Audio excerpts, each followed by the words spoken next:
3 years after I got out of prison, my fiancée Victoria Stone dragged me from an underground fight club. Her fist hit my face, eyes burning with rage. Evan Tinkcom, who let you vanish and become this? I wiped blood from my lip, smiling coldly. 20,000 a punch, Ms. Stone. If that's not enough, keep going. I still need rent money. Her fist shook, but her voice softened. Come home. Just apologize to Leo. He's forgiven you. Her gaze swept over my cuts and bruises. Look at yourself, covered in blood, like a stray dog in an alley. I shuddered. She didn't know. These scars were how I survived prison. Remember, she called sharply, I'm still your fiancé. How could I forget? 3 years ago, at our engagement party, Leo drugged me and had me auctioned off to the elite. I was stripped of all dignity, turned into Port Stone's joke, and the one who signed the papers selling me off? My fiancé. The sound of jeering laughter echoed behind me. Victoria was furious, mortified that I was embarrassing her. She was the richest woman in Port Stone, and her fiancé was getting his face beaten in for a few $1,000s in prize money. I ignored her and headed back to the locker room. When I stepped into the octagon again, the spotlights weren't on another fighter. They were on a reinforced steel cage, and from within came the guttural roar of a predator. Tonight's main event, fighter number 67 versus a Bengal tiger. Place your bets now. The curtain was ripped away, and a cavernous, bloody maw lunged at the bars inches from my face. I sucked in a sharp breath. Brother, it was Leo. I looked up. He was leaning against the railing of a VIP box, decked out in designer clothes, a smug smile plastered on his face. I heard you were short on cash, he said, his tone a sickening mix of innocence and cruelty. So I arranged a special gift to help you earn a little extra. I put 100 grand on you to win. Don't let me down, okay? 100 grand. My fists clenched. I thought of our family home, the one they'd sold out from under me, and I took a step forward without hesitation. Just then, Victoria stormed into the prep area. Leo smoothly wrapped an arm around her waist. Vicky, my brother has his pride. Let's let him win this 100 grand on his own, he added, with a sly glance at me. I hear he's been on quite a winning streak. The owner here seems to take good care of him. Disgust flickered in Victoria's eyes. If you get on your knees and apologize to Leo right now, in front of everyone, I'll give you the 100,000 myself, she said, her voice like ice. Otherwise, you can try prying it from the tiger's jaws. Every eye was on me. They were all sure I would break. Instead, I pulled on my gloves.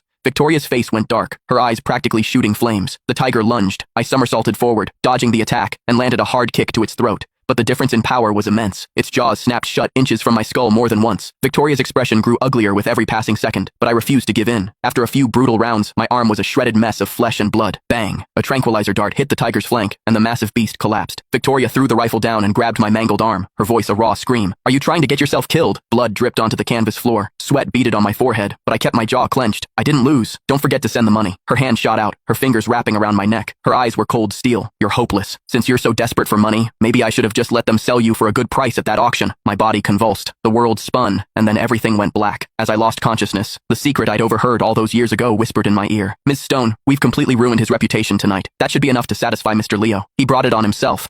This is the price for smearing Leo's name. That auction was a nightmare I could never escape. Leo had orchestrated the whole thing. He'd leaked a few doctored photos of himself to the tabloids to play the victim, then pointed the finger at me. No matter how I tried to explain, Victoria wouldn't believe me. On the night I thought was the happiest of my life, my engagement party, she had me dragged onto that stage.